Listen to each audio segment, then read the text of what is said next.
De retour chez nous, le gouvernement du Québec poursuit ses démarches pour interdire progressivement l'accès aux motoneiges dans 22 parcs nationaux du Québec. Une décision qui réjouit les amateurs de plein air, mais qui inquiète les motoneigistes. Pierre Sauvé. En adoptant la loi sur les parcs provinciaux en 1977, Québec prévoyait interdire les sports motorisés comme la motoneige dans les secteurs de conservation. Or, cette restriction n'a jamais été imposée. Mais cette situation commence à changer.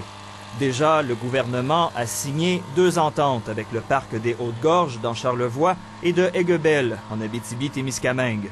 Les motoneigistes n'y sont plus admis depuis 2006. Des négociations sont également en cours avec le parc du Mont-Harford, Mont-Tremblant, Plaisance et des Monts-Valin. Les Monts-Valin, c'est réellement ça. Eux autres, s'ils ferment complètement les sentiers, eux autres, ils vont perdre beaucoup parce qu'il y a eu beaucoup d'investissements ces derniers temps avec des hôtels, des restaurations.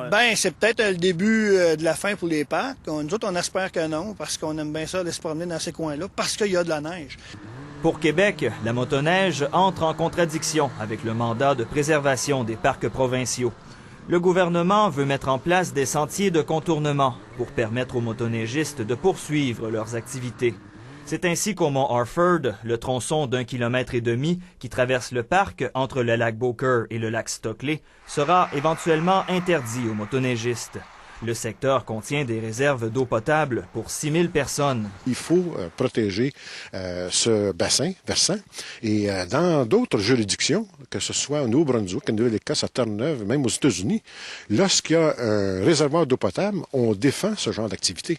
Les amateurs de plein air se réjouissent. Mais l'odeur de la motoneige reste longtemps dans la forêt. Là.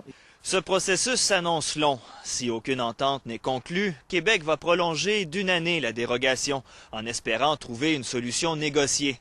C'est que la motoneige représente une activité lucrative, des retombées annuelles de plus de 723 millions de dollars. Pierre Sauvé, Radio-Canada, Sherbrooke.